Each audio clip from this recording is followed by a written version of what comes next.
A former slot technician with 17 years of floor experience just revealed a betting pattern so effective that casinos now actively monitor for it in real time. What makes this particularly shocking is the simplicity. It works with nothing more than $1 bets on machines you walk past every single visit. According to internal documents this technician provided, major casino chains have implemented what they call quiet countermeasures, specifically designed to discourage players from discovering this approach. Before I explain exactly how this works and walk you through the precise steps, you need to hear the story that brought this entire method to light, because what happened to the woman who accidentally discovered it will show you exactly why casinos don't want this information spreading. Her name was Margaret, a 62-year-old retired high school math teacher from Henderson, Nevada, and she stumbled onto this pattern completely by accident during what was supposed to be a routine Thursday afternoon visit to her local casino. Margaret wasn't a high roller by any definition. She typically brought exactly $100 in cash, played penny slots for 2 or 3 hours, and went home when the money ran out. Nothing about her profile would suggest she was someone casinos needed to watch. But on this particular Thursday in March of last year, something different happened that would eventually expose a vulnerability in slot machine programming that the industry had kept quiet for years. Margaret had been playing her usual penny denomination machines near the main casino floor entrance when those banks became fully occupied. Rather than wait, she wandered toward a section of the casino she normally avoided, the higher denomination area where machines started at $1 and went up to $100 per spin. She had no intention of playing these machines at full denomination. According to her own account, she simply noticed that one particular $2 denomination machine was completely empty in an otherwise quiet corner. And when she sat down and examined the betting options, she discovered she could lower the bet to 60 cents per spin by reducing the credits per line while keeping the $2 denomination active. What Margaret didn't realize at the time was that she had just done something that fundamentally changes how slot machines behave mathematically. Over the next 6 hours, she played that single machine using a pattern she would later describe as pure instinct.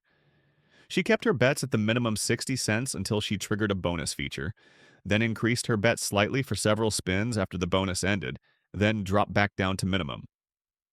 She wasn't following any system she'd read about or heard from other players. She was simply stretching her $100 bankroll by instinct, making what felt like logical adjustments based on when the machine seemed to be paying.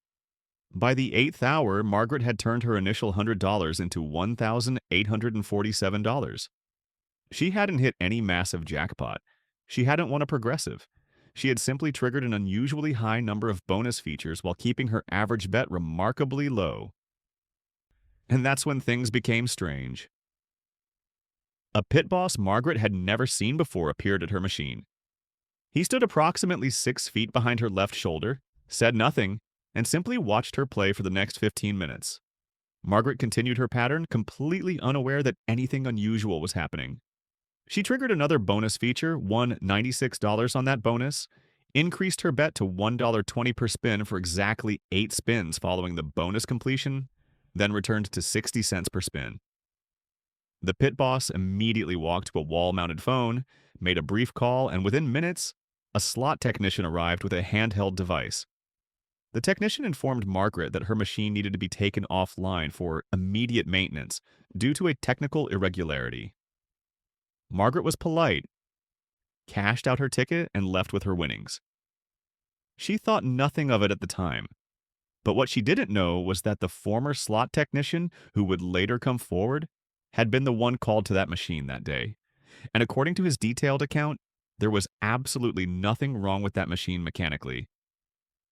He was given specific instructions to remove it from service because Margaret had been using what internal casino protocols identified as a high-risk betting pattern. The technician, who we'll call David because he's requested anonymity due to ongoing relationships with industry contacts, kept detailed personal notes about incidents like this throughout his career. According to David, casinos maintain specific protocols for players who demonstrate what's internally referred to as volatility exploitation through denomination shifting. That phrase sounds technical, But what it describes is surprisingly simple and explains exactly what Margaret had been doing without realizing it. Slot machines calculate two primary factors that determine how they pay: hit frequency and payout size. Hit frequency means how often the machine pays anything at all. Payout size means how much it pays when it does hit. These two factors are inversely related and carefully balanced by manufacturers to maintain a specific return to player percentage, the RTP you've probably heard about. But here's the critical insight that David confirmed through years of working directly with these machines. $1 bets placed on $5 denomination machines behave fundamentally differently than $1 bets placed on penny denomination machines, even when the total amount wagered is identical. The return to player percentage stays mathematically the same regardless of denomination, which is how casinos maintain legal compliance. An 88% RTP machine returns 88% whether you're playing pennies or hundreds. But what changes completely is the distribution pattern of that return. High denomination machines are programmed with different volatility profiles.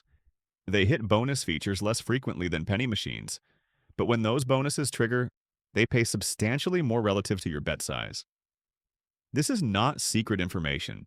Manufacturers publish this data in technical specification sheets. What casinos don't advertise is what happens when you place minimum bets on high denomination machines, because doing so gives you access to high denomination bonus structures while risking low denomination bet amounts. David explained it this way during an interview conducted after he left the industry. The math stays consistent, but the rhythm changes completely.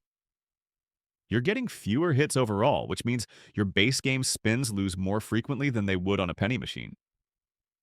But the bonus features you do trigger are calculated based on the denomination of the machine, not your specific bet size.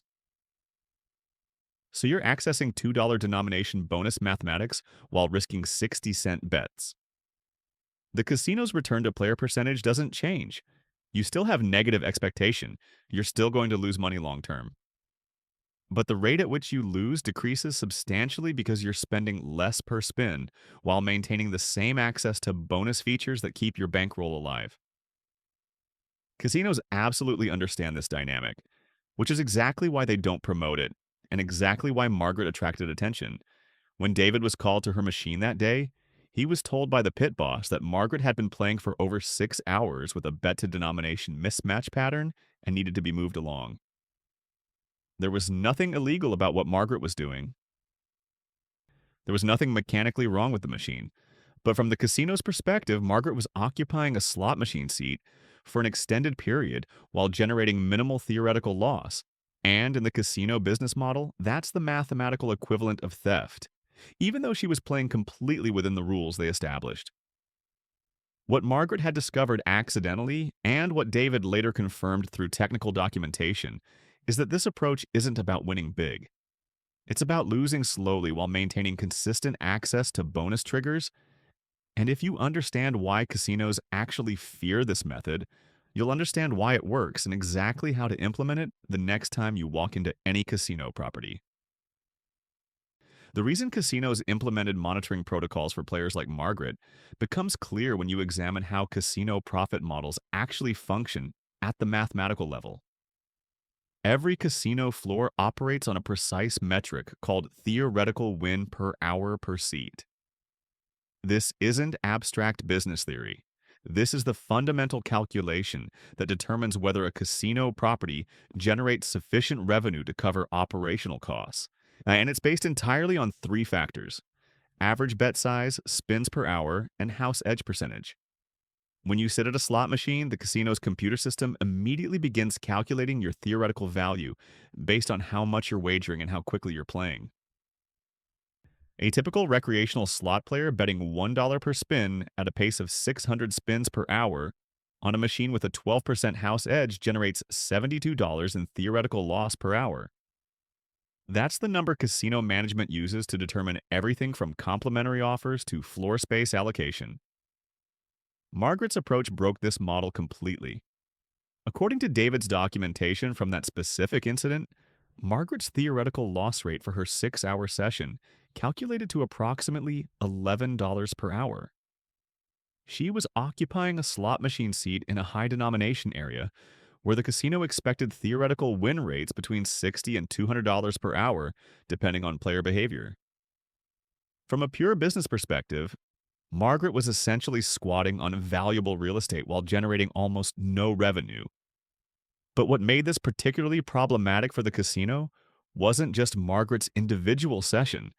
It was the precedent her approach represented and the operational disruption it would cause if other players adopted the same pattern. David explained that casino revenue optimization depends fundamentally on speed. The faster players cycle through their bankrolls, the faster they either leave or visit ATM machines to continue playing, and the faster the casino approaches its theoretical win expectation. Slot machines are specifically engineered to encourage rapid play.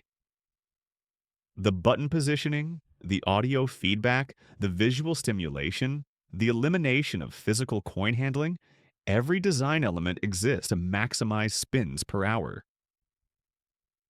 When a player like Margaret discovers a method that dramatically slows her loss rate while maintaining machine occupancy, she's not just reducing her own losses, she's reducing the casino's revenue per square foot of gaming space. And when you're operating on the narrow profit margins that modern casinos face with increased competition and regulatory costs, even small efficiency losses become significant. A former casino operations manager who spoke on condition of anonymity described the internal perspective this way. A player betting $1 on a $5 denomination machine for 8 hours costs us more in opportunity cost than they'll ever lose to House Edge. That's not an exaggeration. Casino floor space is allocated based on projected revenue per square foot.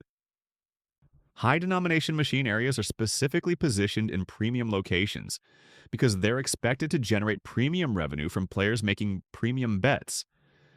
When those seats are occupied by players making minimum bets, the casino faces a choice between asking the player to leave, which creates negative customer experience and potential social media backlash, or accepting reduced revenue from that floor space.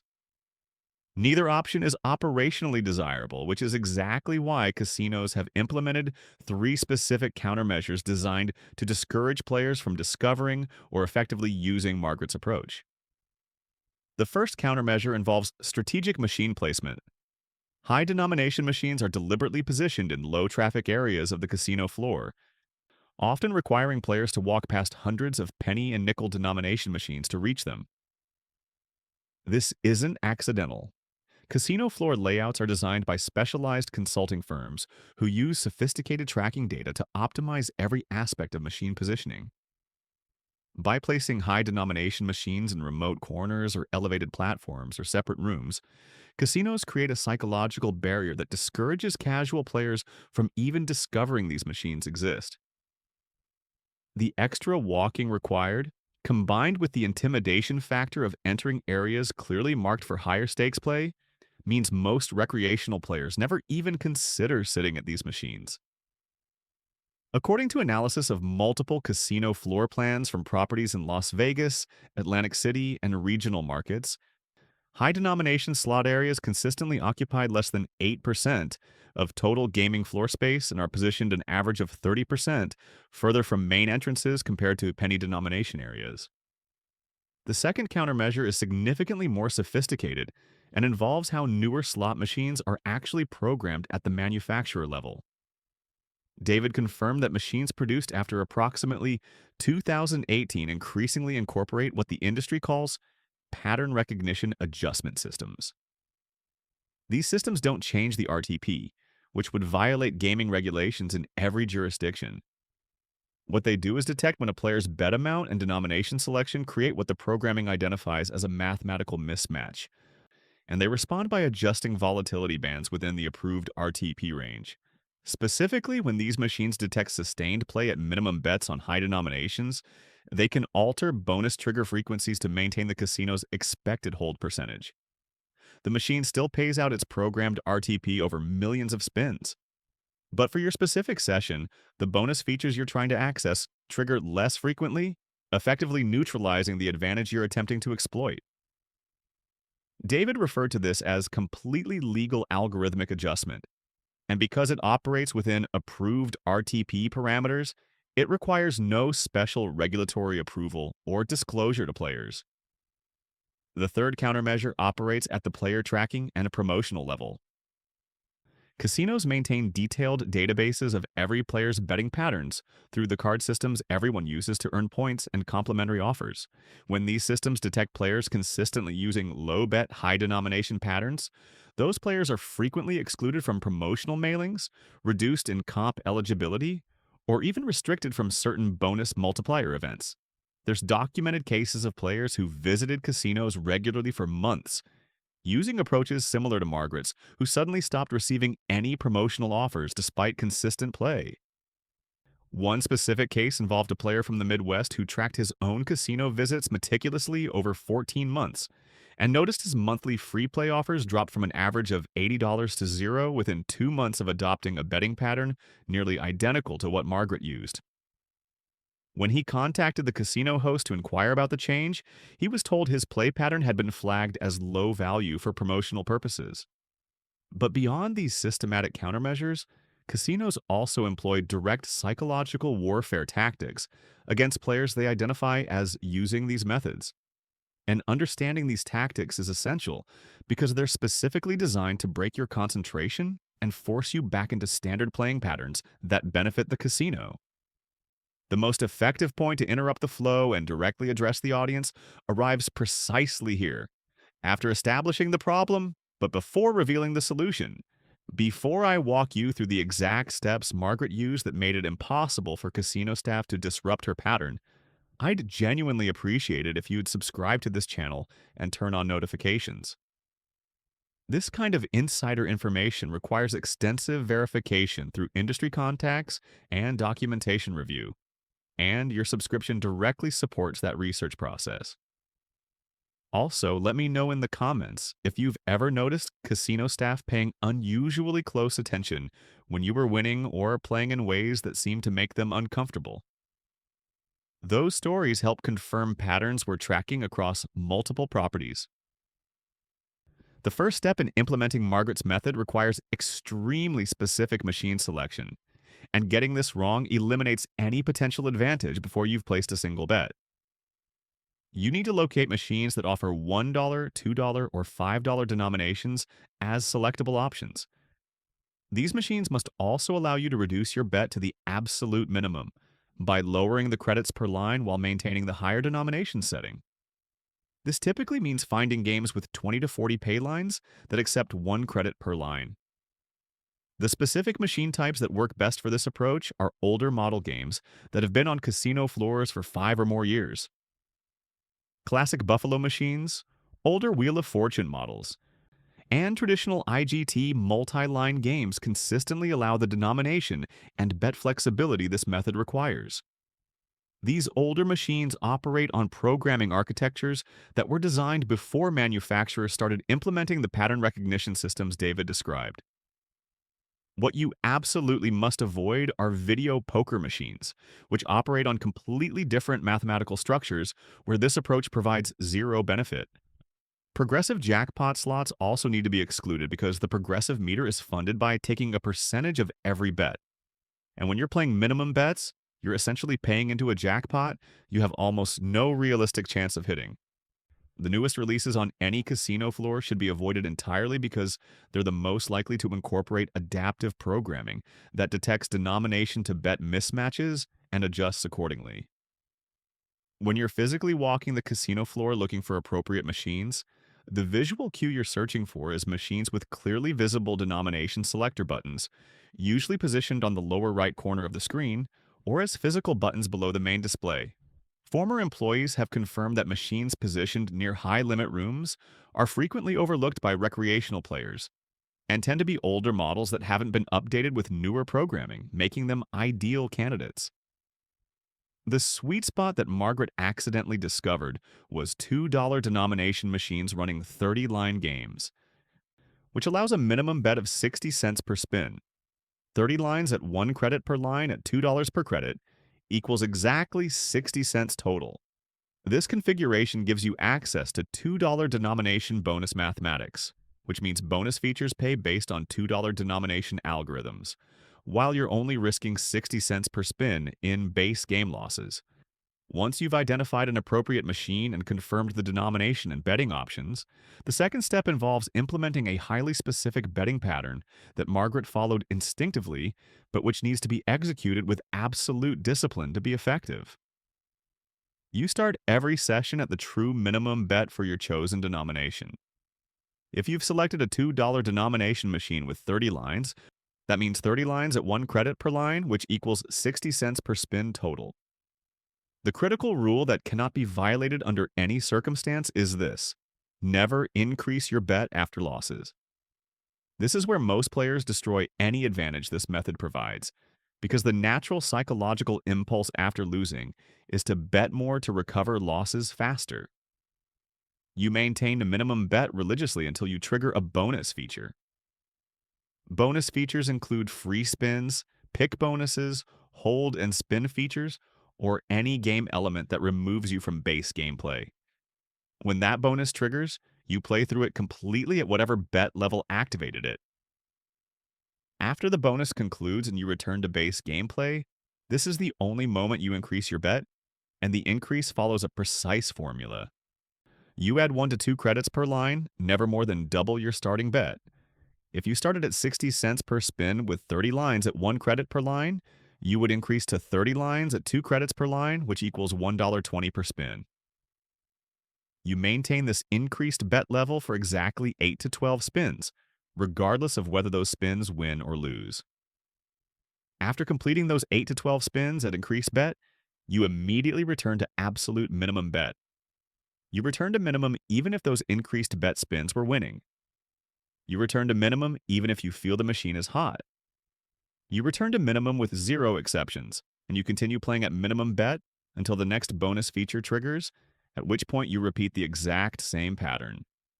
This approach works because bonus features operate on separate random number generator cycles from base game spins, and by increasing your bet immediately after a bonus, you're statistically more likely to be playing through the base game spins that follow payout cycles, though the machine remains completely random, and this provides no actual prediction of future results. Margaret's actual recorded sequence over her 6-hour session, according to David's documentation, followed this pattern with remarkable consistency. She played 60 cents per spin for 47 minutes before triggering free spins. After that bonus concluded, she increased to $1.20 per spin for exactly 8 spins, then returned to 60 cents per spin for 38 minutes until the next bonus trigger. This pattern repeated 6 complete cycles before the pit boss intervention occurred. The mathematical reason this reduces your loss rate is straightforward. Extended play at minimum bets increases your total number of spins, which increases your total number of bonus trigger opportunities. And bonus triggers at low bets reduce your risk exposure while maintaining access to denomination-based bonus payouts. The question most players immediately ask when they hear about Margaret's approach is whether this actually works mathematically, or if it's simply psychological perception, creating an illusion of effectiveness. The statistical reality requires complete transparency up front. This method does not overcome the house edge. That's not possible within the framework of regulated slot machine gaming. What this approach does accomplish is maximize entertainment value per dollar, risked by reducing loss velocity while maintaining access to the bonus features that provide the majority of slot machine entertainment value. The comparison study that illustrates this most clearly involves analyzing standard play versus the specific method over 10,000 simulated spins, using documented return-to-player percentages and verified bonus trigger frequencies. A standard recreational player typically maintains consistent bet sizing throughout their session. They select a comfortable bet amount, usually $1 per spin on penny denomination machines, and play at that level until their bankroll depletes. At an average pace of 500 spins per hour, this player wagers $500 per hour. On a machine with an 88% return to player percentage, which represents the average for penny denomination slots according to gaming commission data from Nevada and New Jersey, this player faces an expected loss of 12% of total action, which equals $60 per hour in theoretical loss. Over a 3-hour session, this standard approach generates 1,500 total spins, $1,500 in total wagers, and $180 in expected losses. Margaret's method produces dramatically different results, despite playing on machines with identical return to player percentages. By maintaining minimum bets of 60 cents per spin, the same 3-hour session at 400 spins per hour, which is slower due to the deliberate pacing this method requires, generates 1,200 total spins at 60 cents average per spin, which equals $720 in total wagers. That same 88% return to player percentage applied to $720 wagered generates $86 in expected loss over 3 hours. The return to player percentage remains identical. The house edge hasn't changed, but hourly loss exposure has been reduced by 52% simply through denomination selection and bet sizing discipline. The bonus frequency advantage provides the second component of why this method extends playing time. High denomination machines trigger bonus features with different frequency patterns compared to low denomination versions of identical games. Documentation from pair sheets, which are the internal programming specifications manufacturers provide to casinos, indicates that $2 denomination machines typically trigger bonus features every 80 to 120 base game spins. Low denomination versions of these same games trigger bonuses every 120 to 180 spins. When you're playing minimum bets on high denomination machines, you reach more bonus triggers per dollar, wagered because you're accessing the high denomination trigger frequency while spending less per spin to get there. Real player data collected from 50 participants who used this method over 3 months, with all personal information anonymized and aggregated, demonstrates these mathematical principles in actual casino conditions. The average session loss across all participants was $43. The average session length was 2.4 hours. A comparison group of 27 players using standard betting approaches on similar machines during the same time period showed average losses of $118 per session, with average session length of 1.8 hours. The trade-off becomes clear in these numbers. Players using Margaret's method lose substantially less money, but they also win large payouts less frequently because they are maintaining minimum bets most of the time. A former casino game mathematician who spent 11 years working for a major slot machine manufacturer and who spoke under condition of anonymity provided this assessment. The system works exactly as described mathematically. It's advantage play in time rather than advantage play in money. You're not beating the house edge. You're buying more entertainment time per dollar by accessing mathematical structures the casino makes available but doesn't advertise. The critical clarification that must be emphasized is that you still maintain negative expectation. Long-term, over thousands of hours of play, you will lose money. This method simply minimizes the rate of that loss. The documentation supporting these claims extends beyond mathematical analysis into specific case studies of players who implemented this approach over extended periods. Robert, a 54-year-old automotive plant supervisor from Michigan, tracked every casino session in detailed spreadsheets for 18 consecutive months after learning about denomination-based betting approaches. His records show 127 total casino visits with an average loss per visit of $38. The previous year before implementing this method, Robert made 89 casino visits with an average loss of $156 per visit. His total gambling losses decreased from $13,884 annually to $4,826 annually, despite increasing his visit frequency by 43%. But Robert's experience also illustrates the casino countermeasures discussed earlier. After 14 months of consistent play using this approach, Robert received a notification letter stating his player's club account was under review for promotional eligibility. 2 weeks later, his casino host contacted him directly and told him his play pattern had changed in ways that affected his qualification for certain offers. Robert was subsequently excluded from all promotional mail campaigns despite his increased visit frequency. when he reduced his visits to once monthly and occasionally played higher denomination at standard bets. His promotional eligibility was reinstated within 6 weeks. Robert's conclusion, documented in his own notes: I'm losing less money, but the casino is making less money from my play, so they actively discourage my business even though I'm playing completely within their posted rules. The first situation where Margaret's method completely fails involves progressive jackpot machines, and understanding why requires examining how progressive meters are actually funded. Every progressive slot machine diverts a specific percentage of each wager into the jackpot pool. On most progressive systems, this diversion ranges from 1 to 3% of your total bet. That percentage is extracted before any return to player calculation occurs, which means the base game you're playing on a progressive machine operates at a lower effective return to player percentage than the identical non-progressive version. When you play minimum bets on progressive machines, you face a mathematical trap that makes this approach not just ineffective, but actively damaging to your expected value. Most progressive jackpots require maximum bet to qualify for the top award.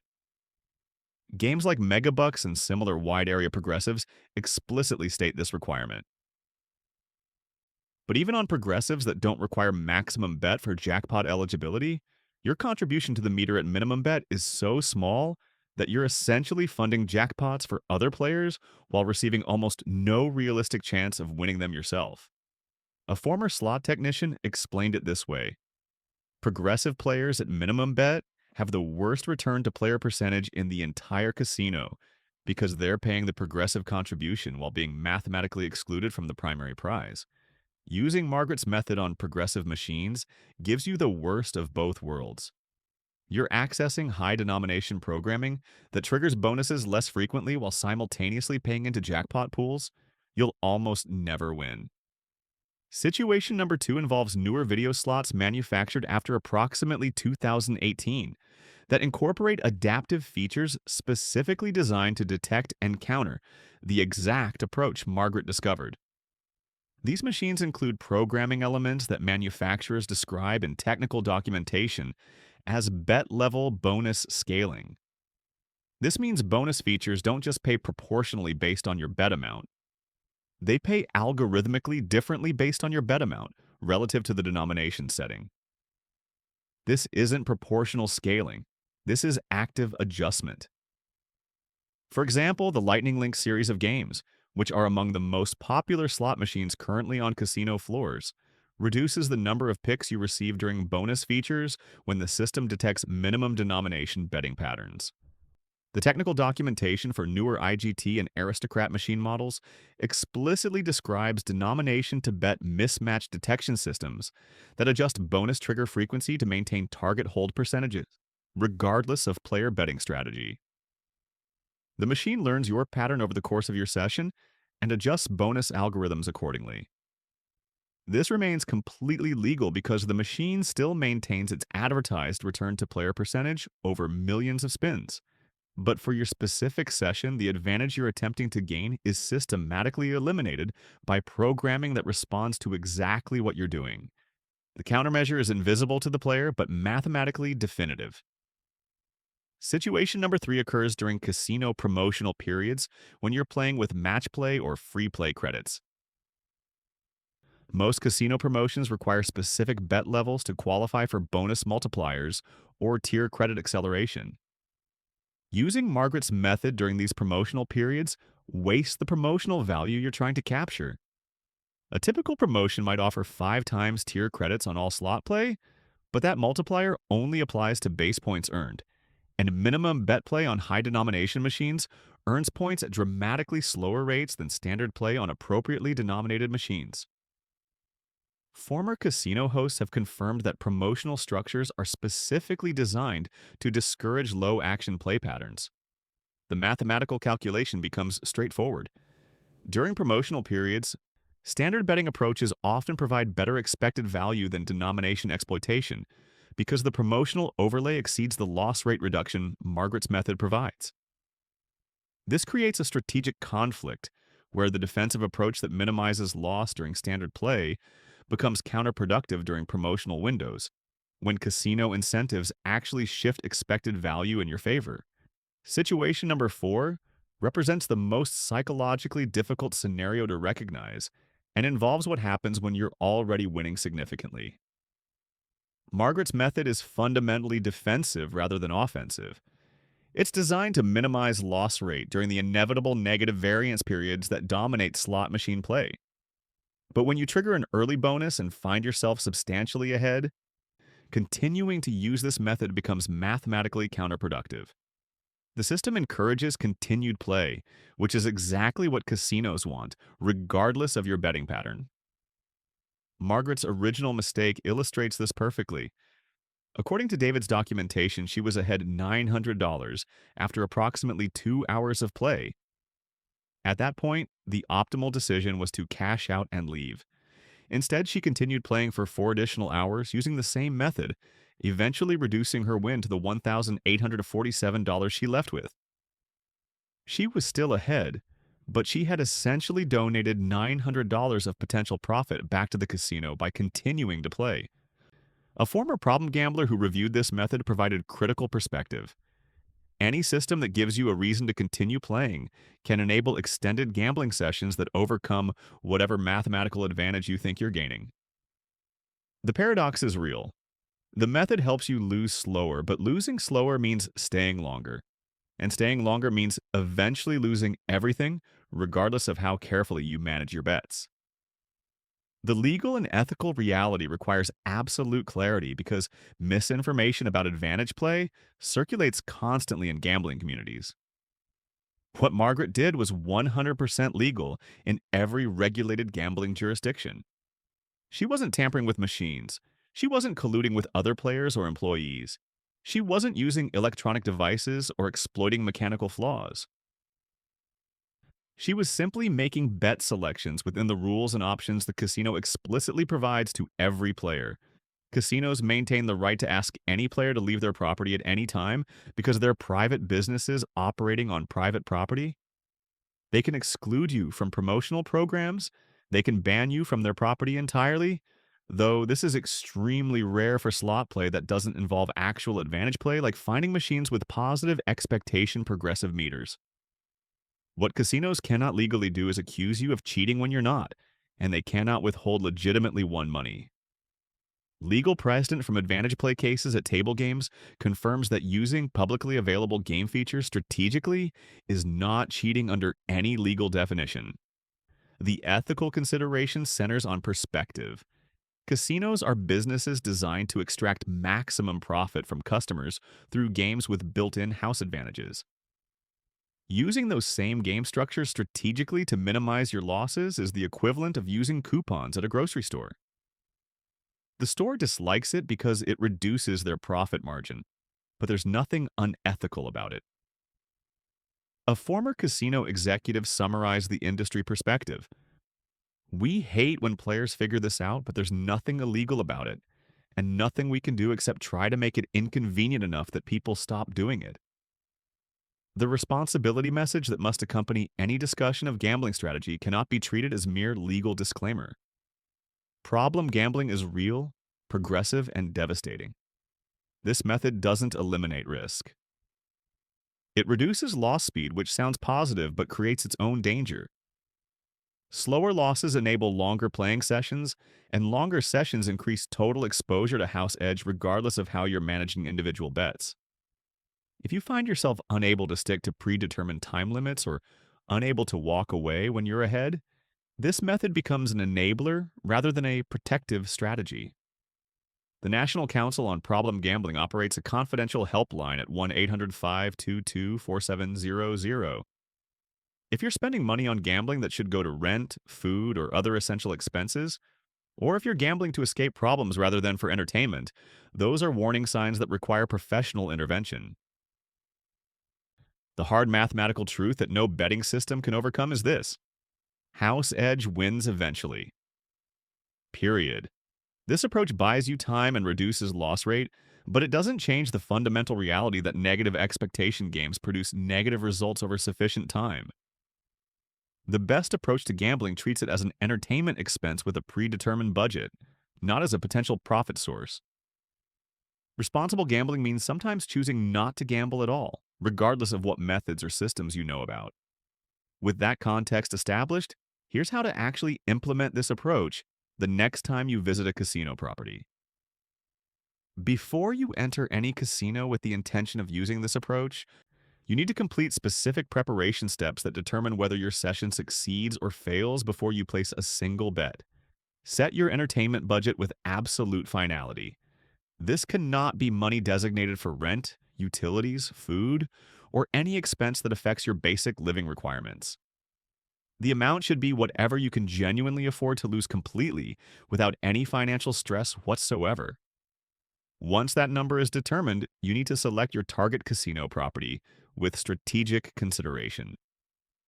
Older casino properties, particularly those that haven't undergone major renovations in the past 5 years, tend to maintain older slot machine models that lack the adaptive programming features discussed earlier. You can research machine availability before your visit by calling the casino directly and asking slot hosts whether they have $2 or $5 denomination machines with multi-line games available. Most casinos will answer this question without suspicion because it sounds like you're a potential high denomination player. Set your time limit before you arrive. 90 minutes represents the optimal duration for first attempts because it's long enough to encounter multiple bonus cycles, but short enough to avoid the extended session flags that David documented in casino monitoring systems. Bring a watch or timer rather than relying on your phone because checking your phone constantly creates the psychological temptation to extend your session through rationalization. Mental preparation matters more than most players realize. You need to accept completely that you will probably lose your entire entertainment budget. And you need to understand that the goal is not winning, but rather extending playtime while minimizing loss rate. Have a specific exit plan established before you enter the casino. Decide exactly where you'll go after your session ends, whether that's a restaurant, a movie theater, or simply your car to drive home. This pre-commitment creates psychological barriers against the just one more spin impulse that destroys more bankrolls than any house edge.